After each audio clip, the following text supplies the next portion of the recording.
അങ്ങനെയല്ല, ഞാനൊന്നും കുക്കപ്പ് ചെയ്യുന്നില്ല. എല്ലാം ക്രിയേറ്റേഴ്സ് ഉണ്ടല്ലോ, അവർ പറയുന്നത് എനിക്ക് ഇഷ്ടപ്പെട്ടാൽ അതേപോലെ ഒരു വെറൈറ്റി ഫീൽ ചെയ്താൽ ചെയ്യും. അത് അമ്മയോ ചേച്ചിയോ അല്ല. 15 ഇയേഴ്സിൽ ഞാനൊരു 4 വയസ്സുള്ള കുട്ടിയുടെ അമ്മയായിട്ട് ചെയ്തു തമിഴ്, ആദ്യം മൈ ഫസ്റ്റ് മൂവി. അപ്പം അത് അങ്ങനെയൊന്നും ഞാൻ ആലോചിക്കുന്നില്ല, എനിക്ക് ഇഷ്ടപ്പെടണം.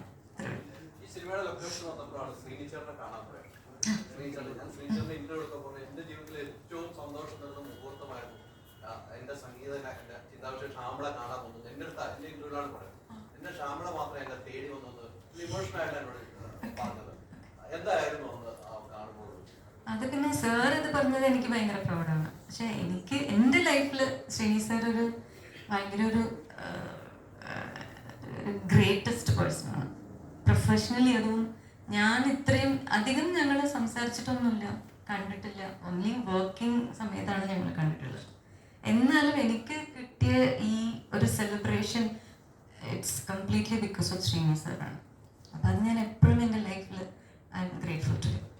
അപ്പോൾ സാറിനെ ഞാൻ പോയിട്ട് കാണുന്നത് പറഞ്ഞാൽ കുറേ നാളായിട്ട് ഞാൻ ട്രൈ ചെയ്യണം. അപ്പോൾ ഒരു ദിവസം അഭിലാഷോട് പറഞ്ഞു, ലാസ്റ്റ് ഷൂട്ട് എൻ്റെ ലാസ്റ്റ് ഡേ എന്ന്, എനിക്കൊന്ന് സാറിനെ ഒന്ന് കാണണം എന്ന് ധ്യാനോട് ചോദിച്ച് പറയണം എന്നൊക്കെ. അങ്ങനെ പോയതാണ്. അതെ. ആ ഓ അതെനിക്കറിയില്ല. ഞാൻ കുറേ നാളായിട്ട് ഇങ്ങനെ എനിക്ക് ശ്രീനി സാറിനെ കാണണമെന്നുണ്ടായിരുന്നു. പക്ഷെ ജനറലി നമുക്ക് വളരെ ഇഷ്ടപ്പെടുന്നവരെ സുഖമില്ലാതെ കാണാൻ ഇഷ്ടപ്പെടില്ലല്ലോ. അങ്ങനെയായിരുന്നു എൻ്റെ ഒരു ഫീൽ. പക്ഷെ അന്ന് പോയപ്പോൾ എപ്പോഴും പറയുന്ന എന്ത് എല്ലാ യൂഷ്വൽ ഫണ്ണൊക്കെ ഉണ്ടായിരുന്നു. അപ്പം ഞാൻ ഭയങ്കര ഹാപ്പി.